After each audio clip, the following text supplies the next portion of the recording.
Rock am Ring, Rock im Park 2024.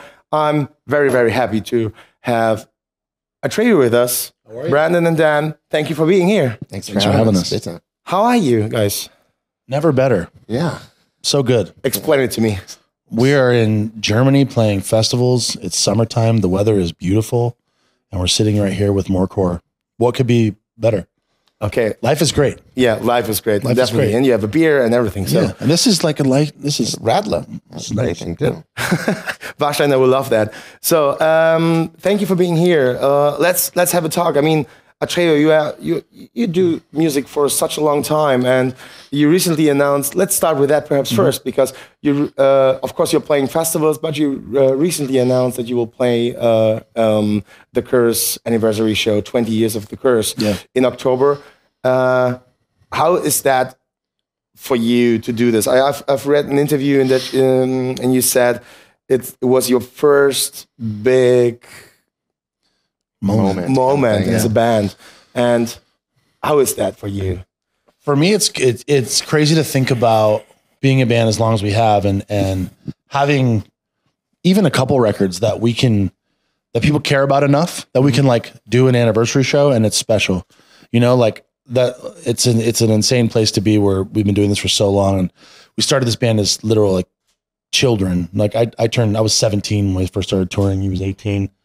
So to still be doing this now, and we're adults with families and still playing massive festivals, and it's awesome. So to kind of look back, it's fun to kind of rewind time a little bit and actually like go back and dig back into a record and kind of relearn some things and kind of like figure out how we want to present it now. And it's awesome. Especially, you don't know what to expect. We're doing those When We Were Young shows, festivals in the States. It was my second question then. Yeah. So like that's where it started, where we were doing it, and we were like, we'd love to kind of have our own celebration of the record and also be a chance to like kind of warm up the show and to like put that show on sale, and it sold out in a day.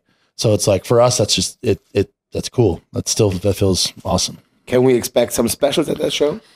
At our own Curse show? Yeah. I feel like we might end up, you know, maybe squeezing a couple more classics or something in there, but we want to mostly celebrate the Curse, like in its entirety, and we'll see what happens. I think that show itself is cool because for Orange County, like that is like the Orange County All-Star show. We have 18 Visions playing their record Obsession, and then we have Death by Stereo playing their record If Looks You Kill. So like for us, like Death by Stereo is one of my favorite bands since I was a kid. They're friends of ours, and like anyone that was a part of the scene back then or was like into anything in Orange County back then, this is like a full-on time machine for anyone that's into that. Yeah. Is there a plan to get this tour to Germany perhaps with this? We'll see. With this record? We'll see. It's not off the table, so we'll see. Yeah. Would be quite cool, I guess. Yeah. There's nothing official yet, but it's tempting. It's tempting. Okay. Sounds good. You mentioned When We Were Young. You played it this year, and I have a feeling, especially thinking about you, and just I really like the new songs you're releasing since, I guess, 2018. The last 3 records, there's so many good songs with a very fresh sound, and also with a lot of collaborations and all the things you've done in the last years. But on the other hand, there is this revival thing, like music from the past, which is coming back. The people in between the 30s or 40s are wanting to get to the shows and festivals to hear the music from the past. But especially for a band like you, which changed a lot in their sound from the beginning to now, how is this for you? Because I guess you always wanted to as a band, to show your new music. For sure. But I think it's important, though. We've had this discussion a lot where we're always looking forward, you know, the future is always most important to us. And that's always how we've treated our music, where it's like we have always kind of evolved and changed. But at the same time, you can't ignore your history. Yeah. And like, you have to celebrate your history, especially it's given us so much, you know what I mean? It's created our band. So I feel like we not only are kind of taking these steps back and actually celebrating those old albums, but like, I feel like people get nostalgic about music. I feel like internally we also get nostalgic about like what we loved when we were kids. And like, I feel like that's even bleeding itself into our next process with writing more new music. It's like us kind of taking a look back and like getting re-inspired by what we loved back then. And it in turn, maybe making new music that is doesn't sound like the old music, but has maybe some older elements and things that we haven't used in a while that we're nostalgic too about. We're music fans as well, you know. So Yeah. How would you say is the music right now growing? In which direction is it going to? Because I have the feeling that there is a lot of nostalgia. There's a lot of older music coming back through TikTok. Like we had the print issue. We had a big topic about the new metal revival. Looking at bands like Drowning Pool, Evanescence, Korn, they're getting so huge on TikTok. This in the past, and also with new influences coming in. So what do you think where we are going to? I mean, if you look at historically, you know, like the pendulum swings back and forth about every 10 years. You know, so it takes about a 20-year period for something to fully come all the way back around again. And I've seen, you can see it as far as the way people dress, you know, like the styles, the way people are dressing, the music that's coming out, like you can see it. It looks very 1990s. Is really popular. And so the music of the 90s is popular, and things like nu metal, which came out in like the late 90s going into the early 2000s. So the next thing up, it's going to be the next thing. It's going to be like, you know, the emo bands and the metalcores and stuff. And sorry, you'll see like the emo nights and things like that popping up. You see, whereas back, you know, go back 20 years ago, it was like 80s nights. So whatever was happening 15, 20 years before that was kind of what everybody was like excited about from the past. So now we're that thing. We're in that era of bands that people are about to be extremely excited about all over again, where we can put out The Curse and sell it out in a day. And I feel like the populace too, like especially the like youth generation too, is just always looking. Every generation is more and more extreme, and what is like normal is more and more extreme. Like you look back in the day, like the Beatles were like, this is devil music. Oh my God. And Elvis, it's like that fast forwards now to like, now kids hear bands like Knocked Loose and, you know, Slaughter to Prevail. And it's like playing Coachella. And it's like, oh, this is cool. Like this is just normal. So the fact that exists also is just even better for kind of all the bands of our genre and our era, because back then we were scary. And we would go on tour with, you know, bands like Taking Back Sunday and scare the little girls in the front, but they liked it, you know, but now it's just like more normal. So it's that whole scene and that genre is going to coming back. And I think it's going to end up being bigger than it ever was, because it's more like normal to like a metal band or a hardcore band, you know? Where do you see you as a band in that? Are you the not scary ones from the past, or would you say, okay, we want also to be the more scary band? We're I mean, to be fair, we're one of the less scary ones. We've always been known as like the gate, like the bridge between the heavy music and stuff. Like there are so many heavy bands that have fans now, because people that didn't like heavy music heard Atreyu and were like, maybe I do like heavier music. And then they started listening to even more heavier music. And that's what opened up the doors to even heavier bands.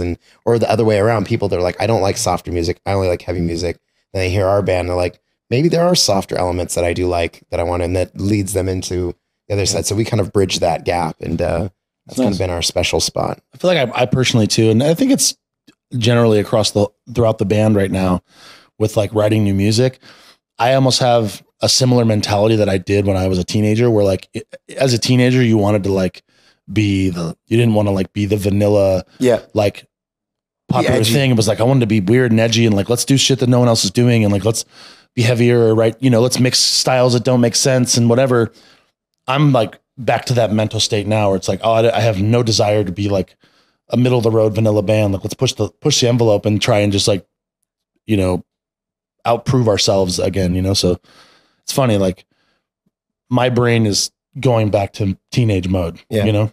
Pushing the envelope is an amazing topic, because you did a few collabs with Kayzo in the past. You had the remix from Sullivan King. So there's a lot of interest from your side, I guess, as well for this old electronic music type, or let's call it EDM overall.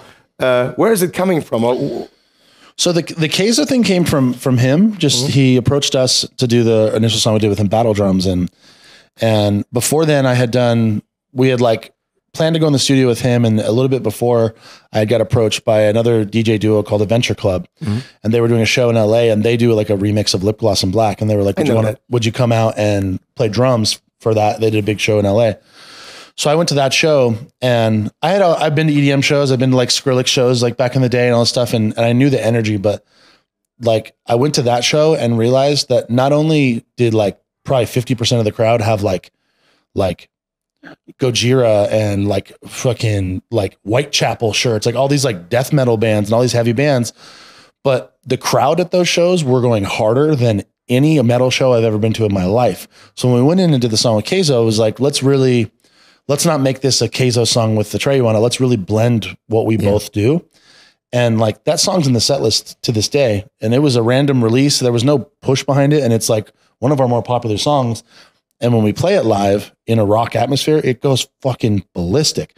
And it's one of those things where it's like, you can't deny there's so much heavy music rooted in EDM. There's so many EDM artists that like used to be in metal bands and started there and worked into electronic music. So like the two share such a common thread that it just works so well. Yeah. You could see it coming, like we were talking about the pendulum swinging back and forth, whatever. You could see that even when, that kind of music first started becoming popular, again, I should say in like 2010, 2011, like it was very much just digital, it's somebody on a computer doing whatever. And but you could see as the pendulum swings back, you're like, I was calling this from a long time ago. I'm like, I guarantee you it's going to go in a direction where people are going to start having a guitar player come out or a drummer come out, and they're going to start having a real live band incorporated into the DJ aspect. Enter Sullivan King. Enter Kayzo. He's a guitar player on stage at all times, drummer, all them on stage. Like that, all of that is like happening now, and it's kind of evolving into where now rock and metal is coming back around again. And you're seeing it on all fronts. You're seeing country music is leaning into the rock metal world, hip hop artists. Everybody's kind of becoming everybody wants to be a rock star now, as opposed to like just being, a famous musician or a DJ or whatever. That whole element is evolving back into like, we want to be rock oriented, rock rooted again. I think Nickelback said it best, we all just want to be big rock stars. That's right. That's right. Funny thing, by the way, we also do like parties, like the emo parties with morecore and battle drums, or depression season is sometimes also on our set list. Yeah. So just thank you for doing that. I love that. We also host our morecore after show party at the Mainstream Festival, which you will be headlining the morecore stage. Yeah, absolutely. What festivals are you looking for this period of? Honestly, they're all awesome. Like they all have their own kind of special sauce, like I feel like we've always loved Rock and Ring, Rock and Park. Download's fun. We've done Mainstream before. Grass Pop is always fun. Yeah. So, I mean, we just enjoy this setting. I feel like our band thrives in a festival setting. So for us, this is our ultimate show opportunity, I'm totally looking forward to your show. Oh, yeah. And yeah, let's come back to your music releases. I mean, what you've done in 2023 is you released 3 EPs, which were then combined to a full album. Yeah. Honestly, for me, it was totally, I did not understand which release was this, especially if you're looking on Spotify. Yeah, it gets a little. I totally get that, because it's like the idea of releasing, having a lot of single releases to be relevant on a long time period. Was it at a certain point hard for you to follow up? 100%. We would straight up forget that EPs were coming out. We'd be like, oh, that comes out tomorrow. Like, that's fun. But for us, it started as a way, how do we release music in a different way that maybe can capture our audience a little bit more and shine a little bit more of a light on more songs on the album. And it was like, you put out an album that has like 12 songs and like 4 of them get attention and the rest of them just kind of hide in the dark for the rest of eternity. It's like, how do we shine a light on more of these songs? Because I mean, we try to write albums and put out music where there's no like, try to approach it with like an all killer, no filler approach. So it's like, we want these songs to get paid attention to. So it turned into, let's do these smaller EPs and kind of smaller doses that people can really digest. And then the sort of concept fell in our lap where it made sense to kind of like go through this field of emotions over and over again, and then reveal the concept at the end. And I don't know that we'll do it again, but it was fun. It was fun doing something just a little bit different. We got artsy with it. I mean, the title of each of the EPs collectively added up to lyrics that were in the song "The Beautiful Dark of Life," which is what the entire album is called. Oh yeah, sorry. It was in the album "The Beautiful Dark of Life." It all led up to that. Each EP took a lyric from the song "Beautiful Dark of Life." So once you get it and you listen to that song, you're like, oh, okay, It all makes sense. It all comes together as one. It's definitely the most like thought out Atreyu release that's ever existed, because we don't really do concept records. We don't really have like, you know, Easter eggs throughout the records and stuff like that. We did one on Baptized. We kind of had a bit of an Easter egg with the first opening track, but Long live, we had farting tracks. we did. Yeah, we did. That's a true story. Actually. Okay.